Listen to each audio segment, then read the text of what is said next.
female sparrowhawks, wild sparrowhawks, are really a couple of times now I've had a few close shaves with those, and we see them out and about. But I remember one time we were out hawking and it wasn't a successful day. We had a couple of flights, but we didn't manage to end with anything in the bag, and we're walking back, and at this time he was just feeding off my fist as we headed back to the car, and then just a flash of something just literally brushed over him, and he baited when something came so close to him, and then over my shoulder, and I was looking around. What was it? Hey, how's it going, everyone? Welcome back for another episode of the Falconry Told podcast, and we are now up to episode 10 of our international series featuring falconers from the UK. And I have to start off, of course, by acknowledging the two falconers who are responsible for making this series happen, being Neil Davies and Simon Tyers. And Neil, of course, is one of our media partners, and he is also the editor of Pursuit Falconry and Conservation magazine. If you haven't already, you need to go to pursuitfalconry.co.uk and check out this awesome publication and subscribe. I highly recommend it. There's always lots of great new content packed into each issue, and Neil just also got done revamping the website and tightening things up a little bit there, so I highly recommend, like I said, going and checking it out if you haven't already. It's definitely worth your time. And if you haven't gotten your copy of The Specialist Falcon, you can also do that by heading to thespecialistfalcon.com and pick up Simon Tyers' new book about his personal approach to lowland game hawking. And there's lots of great information in here about flying falcons and also using some of the newer technologies in doing so as well, like drones and other things. And you can also get signed copies from the website as well. So definitely go and get your copy. It's a must-have for every falconer's library. And shortly after my time at Neil's came to an end and the Vowley Expo was over, it was then time to head up to Simon's for the following week. And Neil was nice enough to take me up there. And while I was at Simon's, one of the things that I got to do while I was there was go to the game fair for the first time. Simon and his wife Julie were nice enough to take me, and I also got to experience my birthday there, which was really cool as well. Getting to check out all kinds of falconry exhibits and vendors and things like that were really neat while I was there, along with all kinds of other general hunting things represented, as well as dogs and fly fishing and things like that. It was a fun time. So while I was there, I also managed to sneak in this recording with Naomi, and we actually recorded this in Jose Souto and his wife Charlotte's RV. So you might hear some different ambient stuff going on at times, possibly gunshots and things like that. They were friendly, I promise.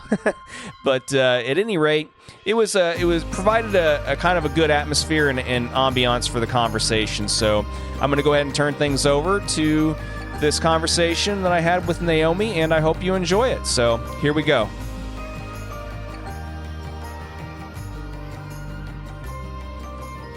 Okay, well, let's just get right into it so that we can get back to the scalding heat here in just a bit. Yeah, scalding for this country anyway. Well, it's nice to meet you, Naomi, and I appreciate you taking some time to sit and talk with me and kind of tell me how things are with you and your falconry. And so you were here at the game fair with the Project Lugger group, right?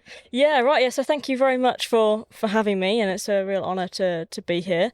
We've been exhibiting with Project Lugger this weekend at the game fair, which has been pretty cool. It's quite, well, not at all really, it's really hot, but we've been out in the arena just now talking a bit about Project Lugger and Lugger falcons in the wild and how we're working to conserve them.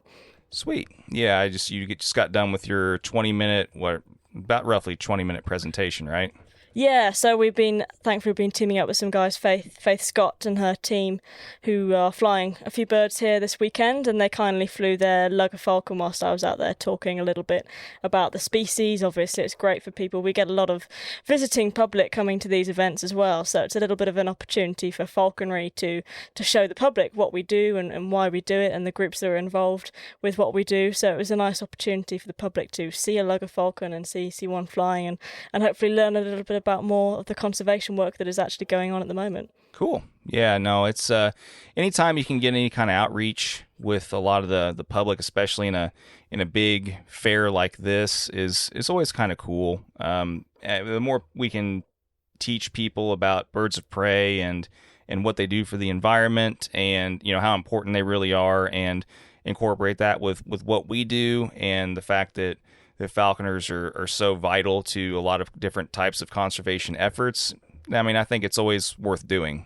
Yeah, definitely. I think now as well, falconry is in the public eye more than it has ever been before. And I think really the future of our sport, our art here in the UK and all over the world really, but especially here at the moment, is it going to be hanging in the balance with how the public see falconry? And obviously as falconers, we all know how important falconry is and falconers are for the conservation, the protection of ecosystems, the love of hawks that we share that ultimately leads to us making sure they're still around for future generations in the wild. But it's our job as well to make sure that we translate that to the public and that they understand the good work that is being done. Sure. Yeah, I totally agree. Yeah, it's like I said, it's one of those things where it's always very important to kind of get ahead of any kind of public perception and kind of be at the forefront of that. And that's kind of part of the reason why we do this, is so people can hear a lot of the stories about the background of a lot of this stuff, and at least understand why we're so passionate about it. So yeah, definitely. I think passion can tell a lot of words sometimes, and it's important we, as you say, get up there first and show what this is about. Yeah, for sure. So I guess we can go ahead and start off a little bit here by having you go ahead and tell us some about how you got into everything and what your initial experiences were like as a new prospective falconer. And sure. Yeah, so I was actually listening to one of your podcasts this morning coming over, and I'm thinking, I'm a lot younger than most of your guests here, so maybe probably don't have quite so many exciting stories, or certainly not for over such a length of time. My career is still relatively young, relatively new, but I've been working with birds of prey now since I was about 14, going on 15, and that was when I first had my first introduction to hawks, I suppose. Before then, I came from a background, a family who had no context really with falconry, with birds of prey, with any sort of realm of work, even outdoors, to be honest, and to a nice suburban home. That's where I grew up, and falconry wasn't really at all on my radar until I was about 14 years old. But I can remember as a kid, I can remember us hiding out in the trees up around where our house was, trying to spot for buzzards and that sort of thing, and having an interest in wildlife. But it wasn't until a little bit later on that I really understood what falconry was, and before then I really didn't have any idea about the sport and that it existed. But I was about 14, going on 15, when I was in school and having to look around for what I might want to do for a career, and all I knew is that I was interested in animals and wildlife, and that's the sort of thing I wanted to do. So the school said, okay, if you want to do that and get a reasonably well paid job, you should be a vet. So to be a vet, you needed work experience, and I started hunting around for some work experience. Found out pretty quickly after my first week in a vet practice that I really didn't like it, and it wasn't for me. But I eventually, not long after that, ended up I met someone called Jay, who had a few hawks in his back garden at the time, and he very kindly let me come out flying with one of his Harris hawks. And I just thought that was the most amazing thing ever. And I just couldn't imagine that I'd lived all my life and been totally unaware of it. And it was almost like at that moment I suddenly knew what I wanted to live for, what I wanted to do. I knew falconry was going to be in my life in some form or another for many years to come. So I nagged and wouldn't leave him alone until he would let me come down as often as I liked, and I volunteered for a while helping him out, and I would come after school on weekends, every opportunity I got. And I was very lucky that sort of led into an opportunity for me to take more of a paid role, which eventually turned into being a director of a bird of prey centre that we run now. But my real sort of introduction to what real falconry is and hunting came partway through that, when I started reading and researching other books and other falconer stories, and discovered that the history of falconry was so broad and so detailed and so expansive here in the UK, and I became obsessed with the idea of being able to have this relationship with a hawk, and a hunting relationship with a hawk. And it was reading books all the time and studying pictures and everything I could get my hands on. But it wasn't until I was 17 that I came across and had the opportunity to work with a sparrowhawk, and that's really where my falconry career took off from there, I suppose. Nice. Well, so how many seasons or how many years, I guess you could say, total, I mean, have you been working with raptors and practicing? So total years working with raptors now will be about 8 years now. 8 years now that I've been working with birds of prey. So I'm 22 now, 14 when I started. Gotcha. Yeah. Well, I mean, I'm just turned 39 today. And, happy birthday! Thank you. And yeah, I mean, I really haven't been doing this super long either. But I mean, I just got my master license upgrade this season, or this year, I should say.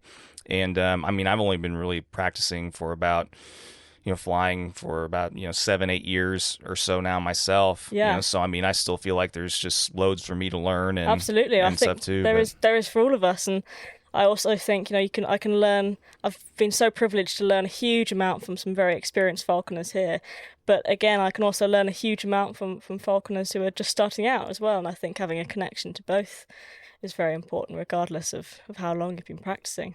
Yeah. Well, I mean, everybody has a very wide range of experiences when they get into this, and some people unfortunately don't always have the best ones.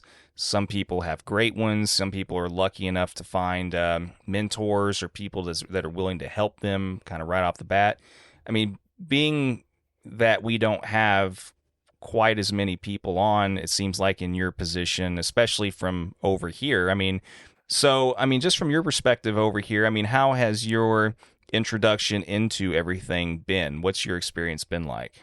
I mean, I've, obviously listening to these guys and been privileged to be around them and learn from them.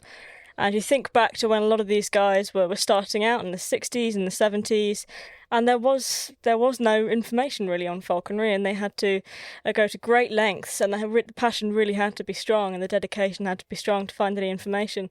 But I grew up in a world and learning in a world where there is an almost unlimited resources everywhere you look. We've got a network just simply by going online and logging into a social media group that you can connect with 20,000 falconers in one group all over the world, and that's just incredible. And then a quick Google search will take you anywhere. I mean, there's hundreds and hundreds of good books, and it's all right there at your fingertips. So I think I've kind of come into it in a world where there's almost too much, and that you feel like there's no way, not in a million lifetimes, would I ever be able to cover everything that people have written about and talked about and discussed. I think it's just almost overwhelming, the amount of information that is there. But then, whilst that, of course, is a massive benefit in many cases, there's also an argument to say that maybe it doesn't support falconry, coming into falconry in the same way. I mean, it's very difficult to find somebody, and it takes a bit of experience before you can recognise what is trustworthy advice, what is the real important information to follow and the learning that you should take, finding the right falconers to mentor you. And that can be quite challenging when there are so many people involved with birds of prey and in one form or another. And yeah, I think that's a good point, because as a young falconer, one of the hardest things is initially, I think, for a lot of people, is just finding the right people, to help get you introduced, to learn properly from. And, as someone that has a very limited knowledge base coming in, it's so hard to discern, the BS from the valid pieces of information, and the things that are really, really important. And yeah, it's worth its weight in gold, the experience of being able to find a decent person, let alone a decent group of people to help show you the ropes and all this. Absolutely. And having met and worked with people on both ends of the spectrum, I suppose, I can hardly put into words how valuable it is to have people. I could be here all day naming all the people that have helped me out and given me tips and pointers here and there, but to have these people who are so generous with their time and so generous with their knowledge really is totally invaluable to the way we practice falconry now, and we're very, very grateful to have them. Yeah, no, for sure. And yeah, I mean, considering there's been books written on the subject here, there, and everywhere to some degree since, well, I mean, for that matter, hundreds of years ago.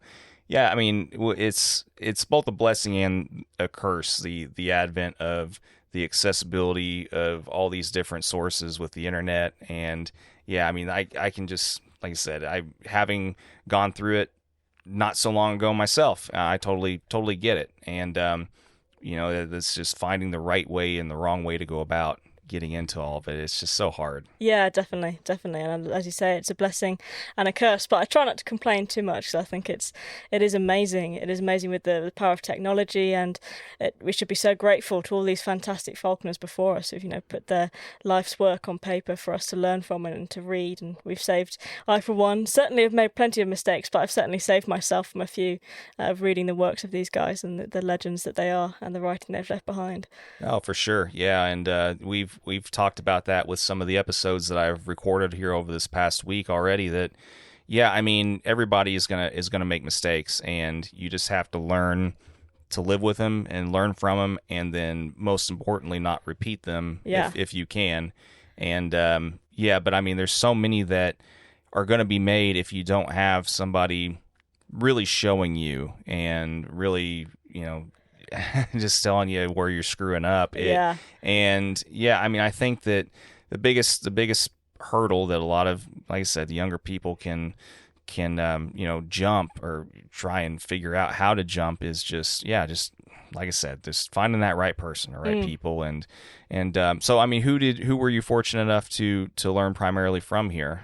Oh gosh, yeah. So there's loads of guys and ladies who've helped me out massively in my career. I think one name I've got to mention is Bob Dalton, and he's been massive inspiration for me since I started reading his books, and I eventually, a couple of years ago, I decided to just reach out and try and contact him and ask if there's any way I could support the project. And actually at the time I had a few hoods, and Bob runs Project Lugger, I should mention, but I had a few hoods that I've made, and I thought, well, they weren't, now I look back on them, they really weren't that great, but I thought at the time that it might be able to help. So I contacted Bob and asked if he might want these hoods to sell for raise funds for the project, and from there onwards we started talking, and I met up with him and had the opportunity to get involved with Project Lugger.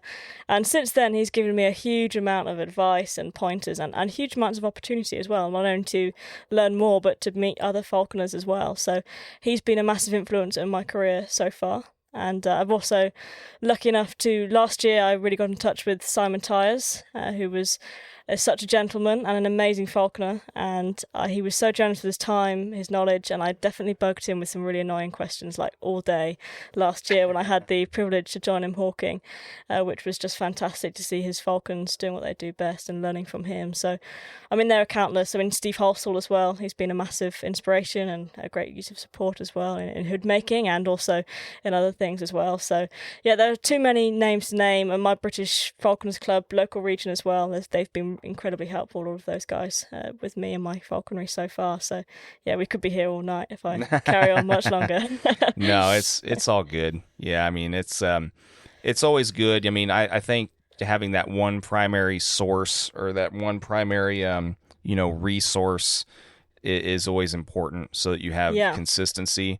But I mean, whenever you start progressing finding out how different guys do things or ladies do things, and progressing, and then kind of taking different bits and pieces here and there and kind of making them your own. Yeah, I mean, it's all part of the growing process. Definitely, yeah, definitely. And I think as well, we're touching on guys and girls in the business as well. I think a massive inspiration for me was Diana Durman-Waters, who here in the UK is a bit of a falconry legend in what she's done in her career. But when she started out, that she was probably one of 2 or 3 female falconers in the whole of the country, and it just was kind of unheard of to have a woman flying a hawk or flying a falcon in the same realms of all of these chaps. And she forged an amazing career and remains to be incredibly humble, incredibly kind with her knowledge and time now. And I think being able to get to know her is a massive privilege. So there are some amazing people out there, really are, who are incredibly, after all their years of practice, still so generous with their time and their willingness to pass on what they've learned to the next generation as well. Yeah, I think we're really fortunate to have a lot of these people that have been very seasoned and had a lot of experience we're fortunate that a lot of them have the attitude that it's kind of their duty and their, I don't know, they almost see it as kind of like an obligation in a way to pass on what they've learned definitely. over the years. And, you know, I mean, I think that, I mean, without that, I mean, all this would definitely die. You know, they're like, sure. without people being willing to pass on information. And I mean, that's how everything, I mean, not just our sport, but how everything in the world has always, definitely. you know, been passed down. Absolutely. And so, no, I mean, I completely agree. Yeah, and it's our duty to carry that forward as well and make sure we do the same. Yeah. No, like I said, it's, you know, like I said, I'm thankful every day for the opportunities that I've had, and that, you know, I had people that were willing to, you know, put up with me also, you know, but yeah, so, I mean, how often do you do all these different fairs and things over there? That's one thing that I've talked to a few guys about here, is that the way you guys do all this stuff here and incorporate falconry into a lot of these different fairs and expos and things here in the UK, that, I mean, that's like so foreign to us. Like, we, you know, it probably wouldn't go over super well like in the US because of the way our system is and how kind of restrictive it can be. Sure. But I mean, how many of these do you usually do? Yeah, I mean, it's a great point. I mean, here in the UK, as you touched on briefly there, our system is not at all restrictive in many respects, and arguably needs to be restricted more. But this year, this is my third major falconry fair that I've attended this year, but there have been 4 so far that have really been on the high profile. And this is the last major one of the year now. So we usually do about 3 or 4 every year, depending, obviously, and throughout the pandemic years, there wasn't much going on. But the main, I think what's so important about them, especially, you know, they're not, at the back, you know, look back 20 years and these events were absolutely massive. And I was talking to Bob Dalton earlier this morning, and he was saying the last falconry fair that he organised had 85 falconry trade stands, and people would come from the whole country just to be there. Of course, now we have the internet, we have technology, and if you want to buy a bit of equipment or a new hood for your hawk, it's like a simple Google search and you've got it. You don't need to travel 100 miles to buy one. So in that sense, they're not quite the same as what they used to be, but they remain, I think, incredibly important for falconry here in the UK, because they give an opportunity for falconers to come together, to socialise, to see each other, to meet new people, an opportunity for young aspiring falconers to meet falconers who are very experienced, and to, like we were talking about earlier, and finding the right mentor. It's an amazing opportunity to do that, because you're surrounded by groups of people who are there because they're respected and because they have found a position within this community. So in that sense, it's incredibly valuable. And also to interact with the public as well. I think as we move forward, the only way that falconry will have a place in the future here in the UK is by allowing the public in, and by allowing them to understand what we do, and by talking to them about what we do. And I think in that sense it is very important that not just falconry but field sports in general remains very connected and talking to the people who are willingly going to support us. Yeah, no, I agree. And you know, that's why, you know, where we're at, we oftentimes will get approached to do, you know, an occasional talk or a presentation to like a local scout group, or you know, if there's a you know, some kind of thing going on at a local park, or, you know, bigger things. Sometimes they'll approach us about organizing some kind of, I don't know, a little bit of a presentation. Yeah, sure. And yeah, I mean, once again, it's, you know, we have to kind of control the narrative in a positive way to a large degree, you know, and continue to do that. But so whenever you're doing these, I mean, do you do usually a presentation at each one, or are you mainly just here with Project Lugger, or? So yeah, I'm usually here with Project Lugger, but there are some guys who come down and fly their hawks and fly their display birds for the event. And personally, it's something I'm not very good at, or nor is it something that I do. I'd much rather fly all of my hawks on home ground or away from busy showgrounds like this. But there are many people who do it very well. So that's part of it, and obviously that's the thing that the public will love to see, is the birds flying. So that brings in a lot of people and gives an opportunity to talk about these important topics with it. But my role primarily is with Project Lugger, and that's there to speak about lugger falcons and to get people engaged with the conservation work that is happening. Cool. Yeah, I mean, is that your main role with them? I mean, do you hold any other kind of official like position with them or anything, or? So on paper, I'm the press officer, so that means my job is basically to work on the way that Project Lugger is communicated to the public and make sure that the narrative that we're telling is accurate and also gets people engaged with the work that is happening. Gotcha. Cool. Well, so yeah, I mean, as far as your personal falconry and stuff goes, though, I mean, I've heard from about 3 or 4 other people so far that kind of what you have found your little, I guess, niche in, or whatever, so to speak, would be sparrowhawks over here, correct? Yeah, I guess so. I mean, it all sort of happened by accident. Yeah. I never planned to fly a sparrowhawk, but at the time, when I got the opportunity, I was 17, so very young and still pretty early on in my falconry career. At this point, I knew what falconry was, and I was really eager, really keen to learn more and sort of waiting for that opportunity to come. But obviously here in this country, the birds that we have, they're not wild taken, they're all bred in captivity, and that means that we have to keep them for the term of their life. So having a falconry hawk can be a 20-plus year commitment, and at this time I was wise enough to know that as desperate as I was to get started, I probably needed to wait until I had everything in the right place before I did. That being said, not long after that, a guy, another falconer in the area, came down and he had 2 muskets, so 2 of the male sparrowhawk and 1 female, and they were supposedly imprinted, but they were a little bit too old, really. And as you probably know, with the accipiters, and it'll be the same for your sharp-shinned hawks, if you don't get it early on, then they can be a bit of a handful. So the imprinting process certainly, in my opinion, does benefit the general training and handling of these hawks. But when this chap brought down 3 hawks, they were a little nervous, quite skittish, and they had some feather damage. And one of the muskets that I picked up, that I picked him up on my fist, he actually had a broken talon as well. But at the time I was just so obsessed with how beautiful these hawks were. So the first time I'd actually held a sparrowhawk and seen one in such close proximity, and I thought, this is just amazing. I've never seen anything more beautiful than this. And I was so obsessed by how thin their legs were, the thin toes and the bird catching feet. And obviously you're looking at this hawk which is just so well renowned for the sheer speed and agility and maneuverability, and I thought, this is amazing. At the time I was reading Jack Mavrocordato, Hawk for a Bush, which was arguably the best book that's been written on accipiters and sparrowhawks, and I hope I don't lose any friends by saying that, but one of the best books, certainly in my opinion. So I was totally hooked on this species, and then actually being able to hold one was just amazing. So I looked up at the falconer who brought them down and I said, this one's missing a talon, and he sort of sighed and went, oh no, and I'm gonna have a real trouble trying to rehome them. And then I just thought, I'll fly him without really thinking too much at the time about it. I was 17 and I thought, this is amazing. So I said, I'll fly him. And that's kind of where it started. So at the time I was still working quite closely with Jay, who helped me out in my very early stages and gave me a huge amount of opportunity in the early stages of my career. And he said, yeah, go for it. Keep this hawk. So we kept this little musket, which I named Rufus shortly later, because I liked the idea of obviously the mature musket having that beautiful red breast, and that was something I was kind of hoping that we would get to see in the future.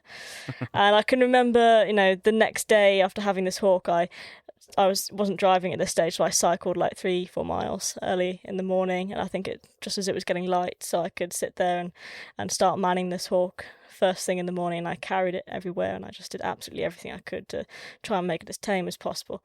Obviously I have my hands full because muskets are notoriously difficult, especially if they've missed that imprinting stage. So this musket was particularly wild at the time and a bit of a handful, but I was just so thrilled and loving the idea of having a hawk.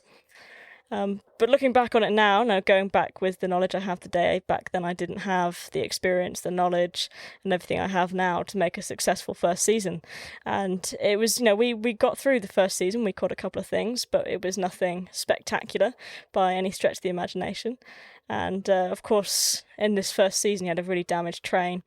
Or pretty much all of his tail feathers were damaged, and I didn't have any molted tail feathers from another musket, so I actually used molted jackdaw feathers. And I can remember imping this whole tail with a jackdaw tail to get him started. So for the first year he was kind of jackdaw tail, a little bit nervous, and a little bit all over the place, not the best falconry in the world, but we did it. We loved it. We got out in the field every single day, several hours every single day, and we tried our best at getting the best out of the hawk we could. And at the time, I was just in the evenings reading and studying as much as I could to try and learn more and do better.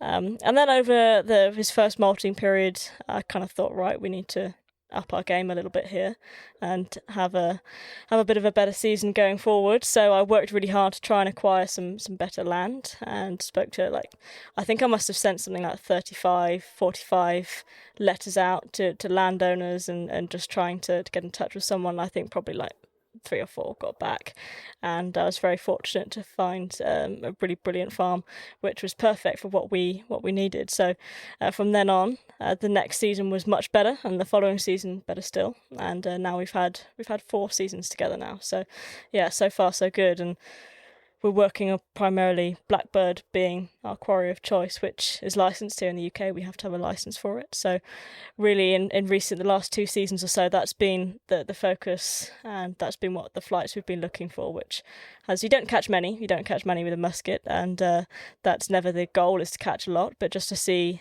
that capability of the hawk and to have the beauty of the flight.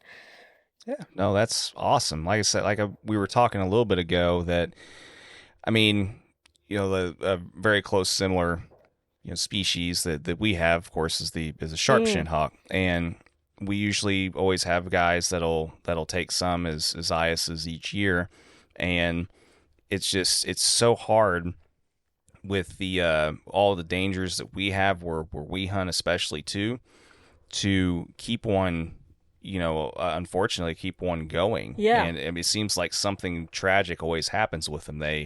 For whatever reason, they are just prone to something unfortunate happening. Yeah, definitely. And everything from, flying into windows to, like I said, having any kind of leg scale damage. There's so many challenges with such a small and on a very fragile species. So anyone that can keep something very comparable in the form of a sparrowhawk alive over the span of especially whenever they're continually hunting them over the span of a handful of seasons like that, that's pretty admirable, really. Well, thank you. Yeah, well, it's just the truth. I don't know how many days per week do you hunt, and what other kind of environmental hazards do you have where you hunt that you have to deal with? Yeah, great question. I was just thinking then when you were talking about it, there have been so many close shaves, and I thought, oh man, we're so lucky that didn't end terribly, and that sometimes you get to the point where you think, right, okay, that was actually scary enough that we're just going to end the hawking trip there and we're just going to go home. But I think female sparrowhawks, wild sparrowhawks, are really, a couple of times now I've had a few close shaves with those, and we see them out and about. But I remember one time we were out hawking, and it wasn't a successful day. We had a couple of flights, but we didn't manage to end with anything in the bag. And we're walking back, and at this time he was just feeding off my fist as we headed back to the car. And then just a flash of something just literally brushed over him, and he baited when something came so close to him, and then over my shoulder, and I was looking around, what was it? And then I see this wild female sparrowhawk flying up into the field, and I think, wow, he was on my fist and right beside me, and this female sparrowhawk, typically very shy natured hawks, so was bold enough to almost swipe him off the fist. So that was a little bit scary, but certainly here compared to you guys in the States, we probably have a fewer predators, fewer birds of prey who might be threatening to sparrowhawks. But pretty much wherever you go in this country, one of the biggest problems or the biggest threats when you're flying a sparrowhawk is fencing, and it doesn't matter where you go in the UK, unless you are exceptionally lucky. Even some of the best hunting grounds, there will still be fences, and there'll still be barbed wire, there'll still be sheep fencing every now and again, and the hawks can have accidents in there. And I've had a couple of close shaves, fortunately nothing that's been too serious, but because they leave literally, as you probably know, no room for error. I've seen my musket fly through a hedge and 2 fences like they weren't there, and you hear the wire sometimes of the fence snag, and you have this horrible feeling. but it's so difficult to avoid it, especially if they have a really long flight. And I found as we went on, I mean, in the early stages, he wouldn't be that committed and he would go only for the stuff in short range. But as we went on, he would take really long flights, especially if he thought it was a blackbird or a thrush or something he had a chance at. He would go across 2 fields sometimes. And one time we were exploring. This is kind of a strange story. We were exploring the edge of a permission at a farmland that I was hunting on, and I hadn't been hawking there too much, but we were just checking it out. And actually, I'll tell you 2 stories because there's a really funny one that happened here.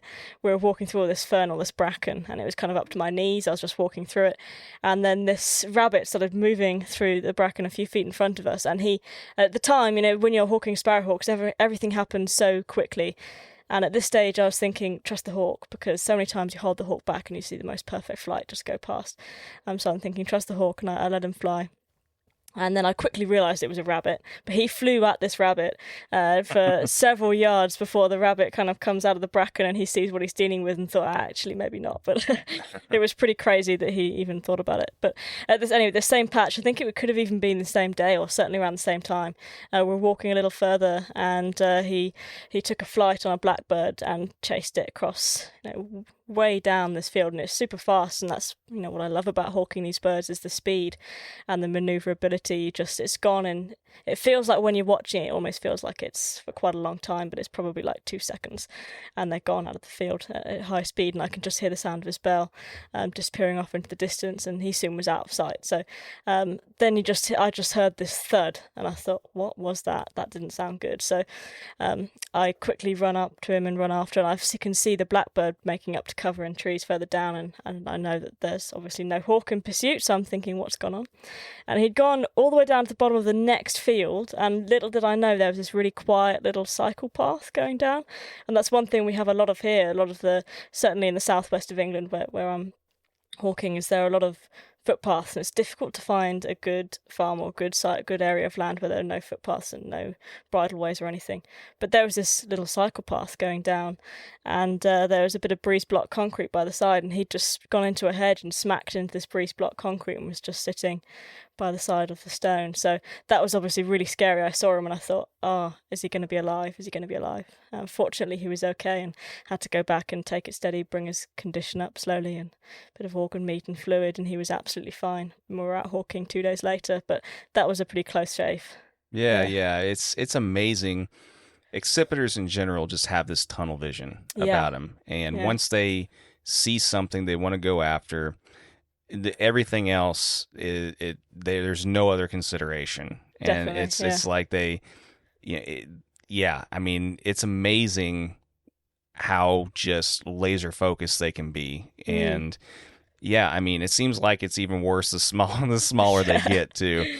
But I mean, I had similar issues with sharpshin that I flew, and I mean, there's so many guys that I know that have also lost sharpshins, unfortunately. Just other, it's like, the whole Lemony Snicket series of unfortunate events. It's like think of a way, and it's like it happens. But what, out of curiosity, is your husbandry like? What are you using at home to maintain and tether and all that kind of stuff? I'm just curious about that too. Yeah, sure. So I've sort of tried various different things and ended up working out a system which works quite well for us now.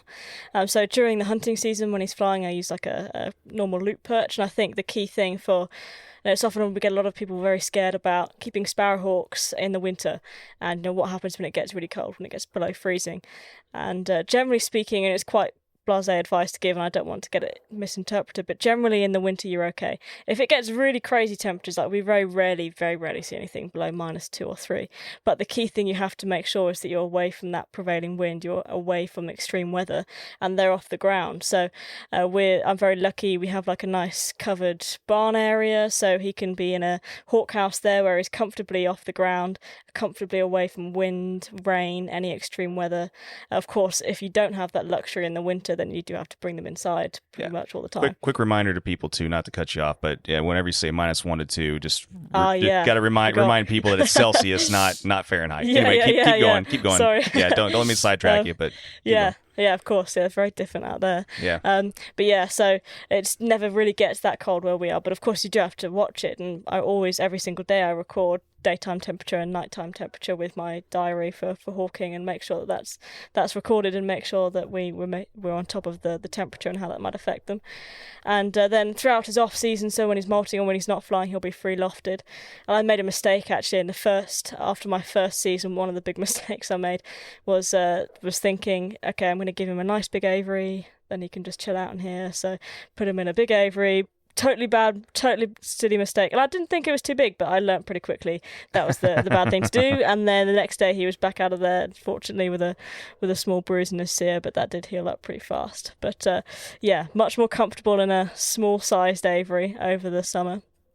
And and that's been it since, really. But I think the key thing with sparrowhawks, instead of, it can be finicky, just keeping them alive and keeping the husbandry up to standard. But I think the key thing is really to just understand that digestive biology and understand why you need to feed them at certain times, what food you need to feed them, how you need to operate that into your daily routine, and what temperatures are going to affect them, what their routine and how that's going to work on them. So I think kind of understanding the science behind it in a way makes it really simple.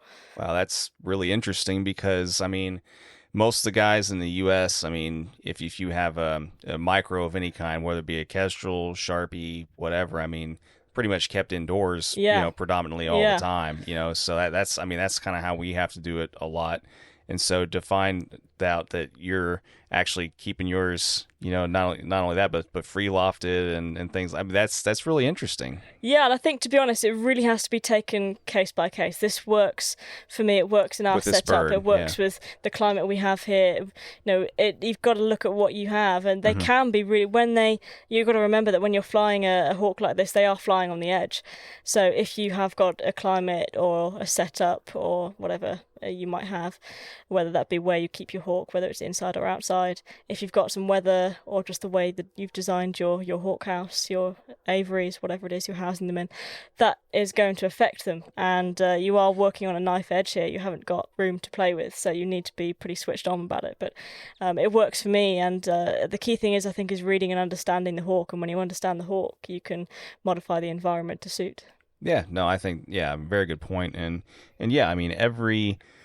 every bird, every person's case is going to be different for sure. Yeah, definitely. Just like, in a place that's got a more warmer year-round climate and stuff, it's going to be a lot more practical to do that as opposed to, say, super far north or, whatever, with much colder climate. Yeah. It all sounds like common sense type stuff, but, to people starting out, as we both know, it's oftentimes not. So, yeah, that's it. But no, that's really interesting. And as far as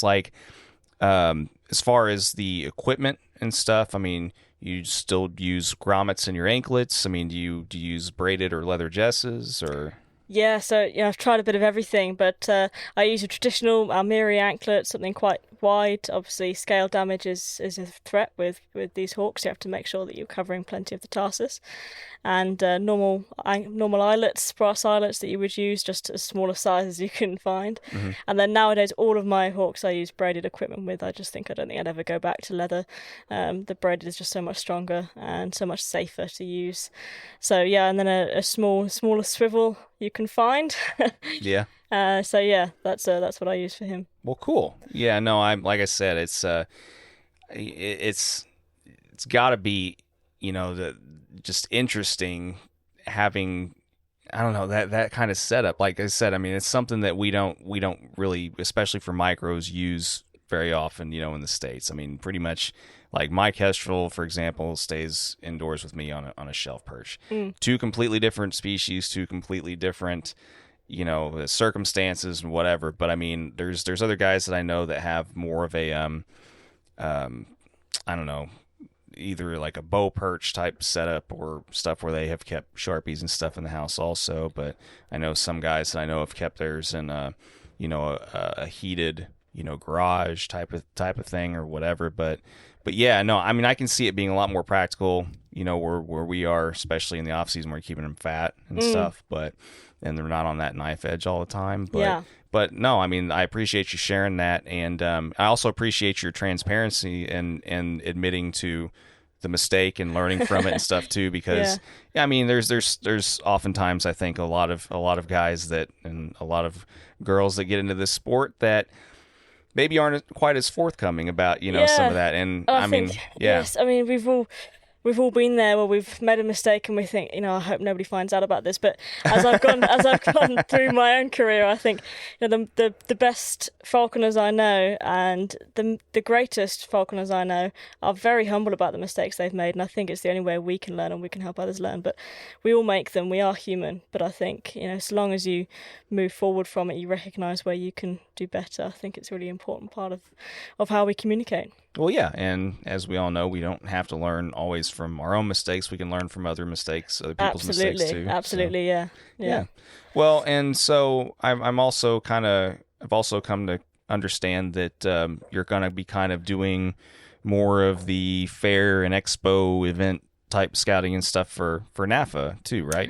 Yeah, so that's an amazing opportunity that Simon Tyers was so kind to get in touch with me last year, or was it towards the end of last year, I think, or maybe earlier this year, and asked if I would like the opportunity to do a bit of article writing for Hawk Chalk and for NAFA, which was just amazing opportunity, and I was definitely never going to turn that down. So I had the fantastic opportunity to just be put in touch with Dan Milners, and he seems a really nice guy. So I'm really looking forward to working with him a bit going forward and trying to share some stories from our falconry expos and our events here in the UK and how it benefits our own falconry communities, and hopefully sharing that with you guys in the States. Sweet. Yeah. No, I mean, and that's why I was so happy to have the opportunity to come out and do this as well, is because, I mean, I think that every country has earned the opportunity to have a voice, whether it be in printed or recorded format or whatever. I think that the more we can understand about everyone else's falconry and how it affects them and all the different issues that they face, and I mean, the more understanding that we can all have mutually across the world with each other, I mean, I think that's, the better off that we're going to be. Definitely. It's the way forward for sure. Yeah. Well, do you have any other cool hunting stories or particular stories about, birds that you would like to share? I mean, is there any other bird that's impacted you as much as the sparrowhawk has? Or I think my connection to falconry moving forward, I think I've worked, as I mentioned briefly earlier, my day job is running a bird of prey centre, and a big part of my work there is rehabilitating wild raptors, and we see that quite a lot. And falconry has a big connection with that, with, as you probably know, injured birds of prey, injured raptors who need a bit of a helping hand to reintroduce themselves back into the wild, and of course young hawks as well. So falconry is, in many cases, the only option to get that level of understanding between hawk and falconer to know that they are ready to survive independently in the wild. And I think that's kind of where my career is moving in that sense, or my falconry journey is moving, that's where a lot of falconry opportunities are coming for me. And certainly at the moment I'm working with sparrowhawks a lot, and I also do a lot of kestrels, and I absolutely love that. I think my big dream for the future one day will be to fly and to hunt a peregrine falcon when the opportunity comes, and when I have the knowledge, experience, time and land to do it properly. That's a big dream and something that I'd love to do in the future.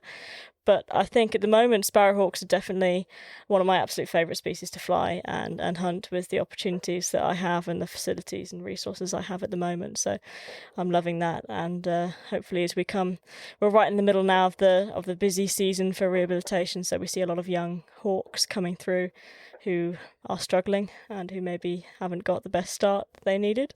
So that's always a privilege. It's always a privilege to work, obviously, in most cases under licence or under approval from CITES, which is the governing body we have here for that sort of work. It is amazing to be able to get that close and to work with a raptor that is wild, and to hopefully to see them and to sit back and to watch them hunting independently eventually after your falconry journey together is something very special and kind of close to what you guys have in the States, of course. So that's something that's pretty special. Hopefully I'll get to do a little bit more of coming forward into the next few years. Nice. Yeah, no, it's like I said, I have a pretty decent amount of respect for the people that like to take on all the different avenues of whether it be from education to the rehabilitation side. And I mean, if you are able to be that ingrained in it all, and that's obviously to what you do for a living, then all the more power to you. I'm pulled so many different directions. I wish I could do more in some, but unfortunately, my only other avenue a lot of times is just to sit down and talk to people in a microphone and Oh, well, you're underselling it. This is so important, and it's reaching so many people. So, well, yeah. I appreciate Don't it. undersell yourself. Oh no, I'm not that important. It's fine. No.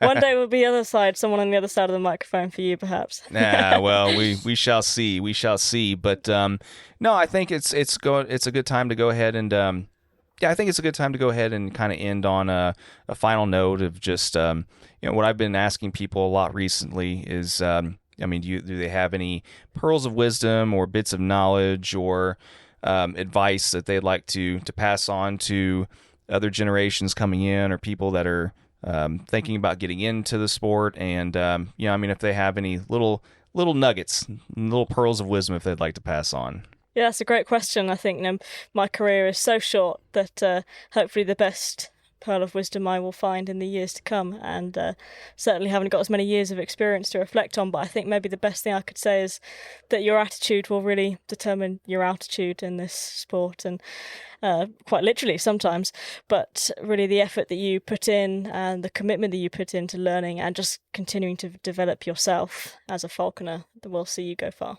Nice. Yeah, no, it's I think that's something else too that doesn't get discussed, or maybe it does, but I don't think it can ever be discussed enough. That it's the whole you can attract a lot more bees with honey type of saying. If you go in with the right attitude and the right amount of determination and willpower and just willingness to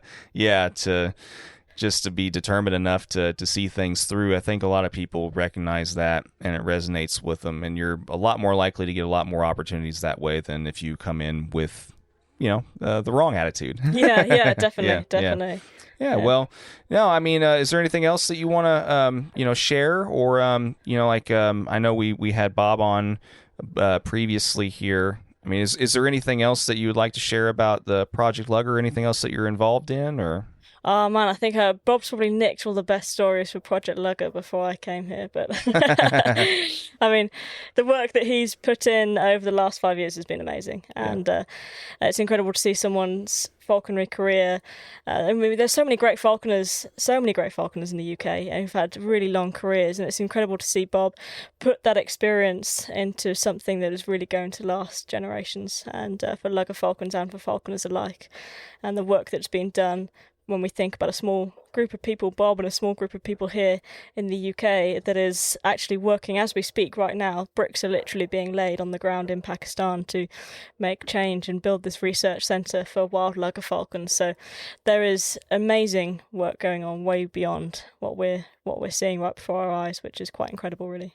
Awesome. Well, like I said, thank you so much for sitting here in a hot RV on a hot day outside and giving me some of your time, and just being willing to have a conversation and share some of your experiences and stories. And I'm really appreciative of the sparrowhawk insight too, because in the States too, we're there's not a whole lot of guys that breed them. There's not a lot of opportunity for us to fly that particular species. Once again, the closest thing we have are our, sharp shins and Cooper's hawks and things like that.